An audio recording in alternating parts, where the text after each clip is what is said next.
Welcome in the world of यथार्थ आयुर्वेदा. ओम धन्वंतरी नमामि. माय self Kanhaiya देवदर्शन BMS final student. तर आजचा टॉपिक आहे पथ्य कल्पना, जे की कल्पना निर्माण सेकंडचा चौथी कल्पना आहे, ते म्हणजे पथ्य कल्पना. तर पथ्य म्हणजे काय? हितकर. हितकर म्हणजे काय? सोयीस्कर असलेले. तर आता तुम्ही लहानपणी पाणीपुरी खाल्लेली असेल किंवा कचोरी खाल्लेली असेल. आता कोणासोबत खाल्लेली? आजीसोबत सर, कारण की आपल्या नशिबामध्ये तर नाहीच आहे ना, आहे की नाही. तर तीच पाणीपुरी किंवा तुमच्या खास व्यक्तीसोबत तुम्ही पाणीपुरी खाल्ली असेल, तर ती जी पाणीपुरी ती आंबट असते. तर ती अग्निदीपक कार्य करते की अग्निमांद्य कार्य करते, ते कमेंटमध्ये सांगा. तर हे जे पाणीपुरी ते मुलींना फार आवडते बघा. तर ते का आवडते ही एक रहस्यमय गोष्ट आहे. You check it out. Okay.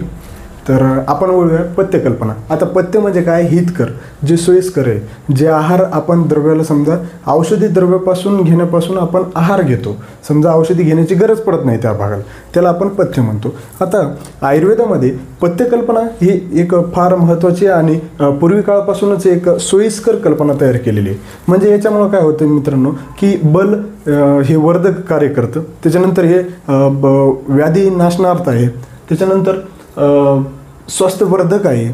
अशा पद्धतीने हे पथ्य कल्पना कार्य करते. तर आता याची आपण श्लोक बघूया.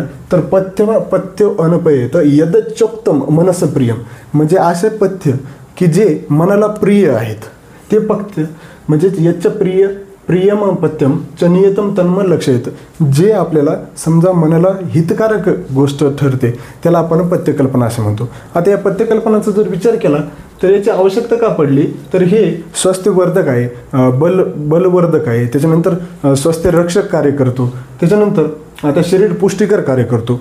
आता काही रुग्ण असे असतात जसे अतिसार पीडित किंवा जोर असतो किंवा हृदयरोगी असले किंवा मेंदूचे विकार असलेले, आता कॅन्सरग्रस्त रोगी, तर यांना काय असते, यांची अग्नी ही मंद असते. आता मंद अग्नी असल्यामुळे यांना जे आहार आहे ते डायरेक्ट पचन करता येत नाही.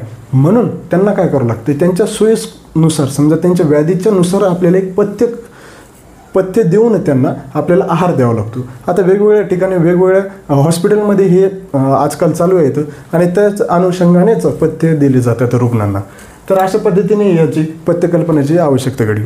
तर आता आपल्या आयुर्वेदामध्ये जर बघितलं तर पंचमहाभूत आहे की नाही, सप्तधातू आहेत, त्याच्यानंतर याच्यामध्ये त्रिदोष आहेत, तुम्हाला माहिती आहे. तर आता काही रुग्णामध्ये समजा त्यांचे समजा व्याधी शमन झाली. आता त्यांची व्याधी शमन झाली तर त्यांना आहार डायरेक्ट देता येतो का? नाही, कारण की त्यांची अग्नी ही मंद असते. आता मंद अग्नी असल्यामुळे त्यांना काय करावं लागते, त्यांच्या सोयीनुसार त्यांच्या अग्नीनुसार त्यांना आहार द्यावा लागतो. तर याचेच अंतर्गत ही पथ्यकल्पना येते. अशा पद्धतीने ही इन्फॉर्मेशन होती, जसं लक्षात ठेवा MCQ टाईप आहेत. तर त्याच्यानंतर जर मेन पार्ट बघितलं तर या पथ्यकल्पनालाच कृतान कल्पना असे म्हणतात. आता कृतान कल्पना ही 4 प्रकारची असते: मंड, पेय, यवागू आणि विलेपी. तर आता मंड म्हणजे काय माहिती आहे का? मंड म्हणजे भात शिजल्यानंतर भातकण विरहित भाताची पेज जे द्रव्य असतो त्याला आपण मंड असे म्हणतो. याला आपण काय म्हणतो? मंड म्हणतो. इथपर्यंत समजलं का? हो की नाही. आता त्याच्यानंतरचा पेय भाग हे भात शिजवल्यानंतर मंडासोबतच किंचित भाताचे कण असते, त्याच्यामध्ये किंचित भाताचे कण असतात, तर त्याला आपण पेय म्हणतो. नंतरचं पार्ट येतं आहे ते म्हणजे यवागू. आता याच्यासोबत काय असते, मंड जलीय भाग तर असते, पण आता पातळ भाग हे कमी असतो, पण भाताचे कण हे जास्त प्रमाणात असतं, म्हणजे त्याच्यामध्ये भाताचे कण हे भरपूर असते, तर त्याला आपण यवागू असे म्हणतो. आणि विलेपी म्हणजे काय, याच्यामध्ये मुख्य घटक द्रव्य जर बघितलं तर भाताचे कणच असतो. मुख्य घटक काय असतो? भाताचे कण. आणि मंड जलीय भाग हे अत्यल्प असतो. तर हे अशा पद्धतीने याला विलेपी असे म्हणतात. आता हे झाले मंड, पेय, यवागू, विलेपी, हे 4 प्रकारचे आहेत. आता यांचं समजा तयार करायचं असलं मंड, पेय, यवागू, विलेपी, तर त्याच्यामध्ये पाण्याचे प्रमाण किती द्यायचे हे डलहनांनी फार उत्कृष्टरित्या मांडलेले आहे तुमच्यासमोर. तर बघितले जलाचे प्रमाण किती ठेवायचं. तर आता समजा आपल्याला अन्न म्हणजे भात, ज्याला आपण अन्न म्हणजे काय, भात, आता ते जर बनायचं असेल तर त्याच्यामध्ये जलाचे औषधी सिद्ध जल हे 5 गुण असायला पाहिजे, म्हणजे 5 पट असायला पाहिजे. किती असायला पाहिजे? 5 पट असायला पाहिजे. यवागू बनवताना 6 गुण असायला पाहिजे, म्हणजे 6 पट औषधी सिद्ध जल वापरले पाहिजे. त्याच्यानंतर मंड बनवताना 14 गुण म्हणजे 14 पट पाणी वापरलं पाहिजे, म्हणजे औषधी सिद्ध जल वापरलं पाहिजे. त्याच्यानंतर विलेपी जर बघितलं तर 4 गुण म्हणजे 4 पट पाणी वापरलं पाहिजे. तर अशा पद्धतीने हे जलाचे प्रमाण डलहनाने व्यक्त केलेले ते MCQ यांची शक्यता असते तर लक्षात राहू द्या. आता याच्यानंतर गुण बघायचे मित्रांनो. आता मंडाचं जर समजा गुण जर बघितलं तर मंड हे अग्निदीपक, वात अनुलोमक कार्य करतो, स्वेदकारक आहे, तृप्तिकारक कार्य करतो, हे मंडाचे गुण झाले. त्याच्यानंतरच पेयाचे जर गुण बघितले तर हे लघु असतो, दीपन कार्य करतो आणि बस्ती शोधक आहे मित्रांनो. त्याच्यानंतर हा क्षुधा आणि तृष्णा याची नाश करण्यासाठी सुद्धा उपयोग करतो आणि श्रम सुद्धा हे करतो. त्याच्यानंतरचा नेक्स्ट पॉईंट आहे की विलेपीचे गुण. विलेपी गुण खूप उत्कृष्ट सांगितलेले बघा. तृप्तिकारक आहे, ग्राही कार्य करतो, त्याच्यानंतर बलवर्धक कार्य करतो, त्याच्यानंतर ब्रहण, पथ्य, दीपन, क्षुधा हे अशा पद्धतीने कार्य करतो विलेपी. आता नंतर यवागू जर गुण बघितले तर यवागूचं खूप महत्त्वाचं आहे आणि यवागूचं आपण दैनंदिन जीवनामध्ये बघतो की हा ग्राही, बल्य, वातनाशक कार्य करतो. त्याच्यासोबतच शूलनाशक, अतिसारनाशक आणि पाचन करणारे सुद्धा कार्य करतो. आता या यवागूची जर समजा आपण हे बघितलं तर समजा निर्माण विधी तर यवागू हे कल्कसाध्य यवागू आणि क्वाथसाध्य यवागू बघतं. आता कल्कसाध्य यवागूमध्ये औषधी द्रव्यांचे कल्क बनवितात आणि क्वाथसाध्य यवागूमध्ये औषधी द्रव्यांचं क्वाथ तयार करून यवागू बनवले जाते. तर अशा पद्धतीने हे यवागूचे होते. तर इथपर्यंत समजलं का? हो की नाही? तर समोर चला आता आपण समोर जर बघितलं तर त्या पथ्यकल्पनामध्ये आपण पहिली जी कल्पना बघणार आहे त्याचं नाव आहे युष कल्पना. आता युष म्हणजे काय माहिती आहे का? जे द्विदल धान्य त्याच्यामध्ये असायला पाहिजे म्हणजे युष असं म्हणतो. आता याचा श्लोक सांगितलेले की कल्कद्रव्यम फलम शुंठी पिपळीच्या अर्घ कर्षिकी वारी प्रस्थेनं विपचेचं द्रव्य युष उच्चते. म्हणजे 50 ग्रॅम कल्कद्रव्य घ्यायचे म्हणजे द्विदल धान्य घ्यायचं. तूर, मूग, हरभरा यांचं 50 ग्रॅम घ्यायचं आणि त्याच्यासोबतच पिंपळी शुंठ 4 कर्षिकी म्हणजे 5 ग्रॅम हे पिंपळी शुंठ मरीचे घ्यायचं आणि त्याचं वारी प्रस्थेन. वारी म्हणजे काय की जल हे प्रस्थ पाहिजे म्हणजे एक प्रस्थ म्हणजे किती येते 64 तोळे म्हणजे 800 मिलीलिटरच्या आसपास येते. तर ते तेवढं घ्यायचं आणि त्यांच्यापासून जे निर्माण होतो घनसार शिऱ्याप्रमाणे जे द्रव प्राप्त होतो त्याला आपण युष कल्पना असे म्हणतो. अशा पद्धतीने हा युष कल्पना आहे. आता या युष कल्पनेचे जर प्रकार जर बघितले मित्रांनो तर याचे प्रकार ससंस्कृत युष आणि असंस्कृत युष. म्हणजे ससंस्कृत युष म्हणजे काय की ज्याच्यामध्ये हिंग, जिरे, लवण हे घालून त्यांना फोडणी द्यायची तर त्याला आपण ससंस्कृत युष म्हणतो. असंस्कृत युष म्हणजे काय की ज्याच्यामध्ये हिंग, जिरे, लवण हे फोडणी न देता तयार केलेली युष म्हणजे काय असंस्कृत युष. परंतु काश्यपाने अजून काही प्रकार सांगितलेले तर ते बघूया. तर रसांच्या अनुसार कषाय मधुर आणि कषाय आम्ल 25 प्रकार सांगितलेले आहेत. म्हणजे कषाय मधुर 25, कषाय आम्ल हे 25 अशा पद्धतीने 50 हे टोटल रसांच्या नुसार. दोषांच्या नुसार आपल्याला माहिती आहे वात, पित्त, कफ प्रत्येकी 25 म्हणजे 75 आणि यापन म्हणजे साध्य आहे, असाध्य आहे की याप्य आहे याच्या अनुसार प्रत्येकी 25 म्हणजे 75 अशा पद्धतीने. आणि कृत अकृत याच्यानुसार कृतयुष, अकृतयुष आणि कृत अकृतयुष अशा पद्धतीने 3 प्रकार तुमच्यासमोर मांडण्याचा प्रयत्न केलेला आहे.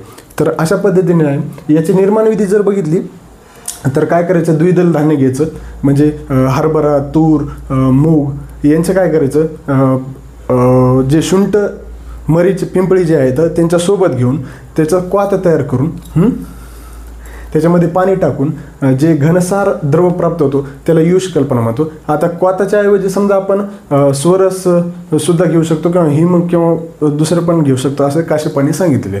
तर त्यांचे जर गुण जर बघितले तर हे रुचिकारक, दीपन आहे, अग्निवर्धक आहे, त्याच्यानंतर बल, वर्ण, स्निग्ध आणि उष्ण गुणाने वातग्न कार्य करतो. अशा पद्धतीने ही युष कल्पना तुमच्यासमोर मांडण्याचा प्रयत्न केलेला आहे. तर इथपर्यंत समजलं का? हो की नाही? अरे बोला रे बाबा. ठीक आहे. आता समोरची कल्पना आहे ती म्हणजे तक्र कल्पना. तक्र म्हणजे ताक. आता तक्र म्हणजे म्हणलं की दही, लक्षात ठेवायचं. आता तक्र कल्पनेचं त्यांनी श्लोक सांगितले की न तक्र सेवी न मिळत कदाचित न तक्र दग्ध प्रभवी. तक्र ही अमृता समान आहे असं त्यांचं सांगण्याचा प्रयत्न आहे.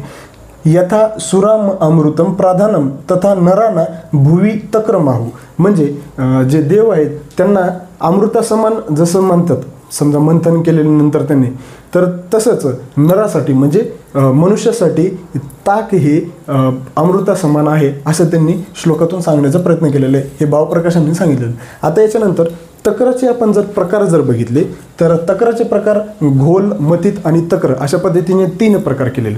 आता हे प्रकार त्यांनी स्नेहयुक्त, स्नेह काढून किंवा त्यांच्या मंथनीने यूज करून कशा पद्धतीने 3 प्रकार सांगितलेले ते बघूया. तर आता घोल जर बघितला तर हे साययुक्त, म्हणजे याच्यामध्ये साय असायला पाहिजे, म्हणजे दही असायला पाहिजे आणि त्याच्यामुळे पाणी न घालता असलेलं पाहिजे. त्याला आपण जे द्रव पदार्थ असतो त्याला आपण घोल असे म्हणतो. त्याच्यानंतर मथित म्हणजे काय, दह्यामध्ये स्नेह काढून टाकायचा आणि त्याच्यामध्ये पाणी घालायचं नाही. पाणी न घालता म्हणजे स्नेह काढून टाकायचं, त्या द्रव पदार्थ प्राप्त होतो त्याला आपण मथित असे म्हणतो. त्याच्यानंतर तक्र, आता दह्यामध्ये दह्याचा अर्धा भाग किंवा 1/4 भाग पाणी घालून स्नेहयुक्त स्नेह काढून जे द्रव पदार्थ प्राप्त होतो त्याला आपण तक्र कल्पना. आता याची जर समजा निर्माणविधी जर बघितली तर काय करायचं, 1 लिटर समजा आपण दही घेतली तर त्याच्यामध्ये अर्धा लिटर पाणी टाकायचं, जल टाकायचं, मंथनीने चांगलं घोळायचं आणि जे प्राप्त होतंय एकदम घट्टही नाही बनवायची, एकदम पातळही नाही बनवायची, अशा पद्धतीने जर यूज केलेली त्याला आपण तक्र असे ही श्रेष्ठ असते. आता इथपर्यंत समजलं का, हो की नाही? तर आता हे जे तक्र आहे यांचे गुण जर बघितले तर हे मधुर आम्ल कषाय रस आहे, कषाय अनुरस आहे. त्याच्यानंतर मधुर विपाकी आहे, उष्ण वीर्य आहे आणि त्याच्यामध्येच वृक्ष गुरु हे गुण येतात. आता हे जे तक्र आहे त्यांचे फार व्याधीमध्ये शमन करण्यासाठी उपयोग केला जातो. त्याच्यामध्ये अतिसारनाशक आहे, ग्राही आहे, पांडू आहे, गर्विष आहे, विषम ज्वर आहे, त्याच्यामध्ये सुद्धा उपयोग होतो. त्याच्यानंतर त्यासोबतच तृष्णा, छद्री, लालस्त्राव, मेदनाशक अशा पद्धतीने वेगवेगळ्या व्याधीमध्ये त्यांचा उपयोग केला जातो. आणि तक्र कल्पना ही खूप कफवातनाशक, हृदयकार्य करणारे, मूत्रकुर्चनाशक अशा व्याधीमध्ये शमन करण्यासाठी सुद्धा उपयोग करतात. आता याच्यात तक्राचा आपण त्याच्यासोबतच प्रक्षेपद्रव्य जर बघितले तर वातज व्याधीमध्ये सेंदव यूज करतात, पित्तज व्याधीमध्ये शर्करा यूज करतात आणि कपज व्याधीमध्ये त्रिकटू यूज करतात. एवढं लक्षात राहू द्या. हे MCQ पॉईंट येतं, हमखास येतात, लक्षात राहू द्या. आता हे जे तक्र कल्पना आहे हे कोणास द्यावे आणि कोणास न द्यावे. तर आता हे शीतकाळामध्ये कपज व्याधी, स्त्रोतरोध, अग्निमांद्य ज्यांचं झालेलं आहे त्या व्याधीकरिता ज्यांचा वात विकार आहे त्यांच्यासाठी ते उपयोग आहे आणि त्यांना द्यावे. आता कोणास न द्यावे म्हणजे तक्र कल्पना हे कोणास न द्यावे तर हे उरक्षित पीडित, श्वासकास रोगी किंवा रक्तपित्त, उष्ण काळामध्ये मूर्छा, भ्रम, दाह व्याधीमध्ये असल्यानं तेव्हा देऊ नये. अशा पद्धतीने ही तर्क कल्पना तुमच्यासमोर मांडण्याचा प्रयत्न केलेला आहे. तुम्हाला समजलं असेल आणि नाही समजली तर व्हिडिओ पुन्हा एकदा बघा. हे झाले पथ्यकल्पनेचे पार्ट फर्स्ट. आता आपण पार्ट सेकंडमध्ये राहिलेली जी कल्पना आहे ते बघूया. व्हिडिओ आवडल्यास लाईक करा, शेअर करा, कमेंट करा. Thank you very much.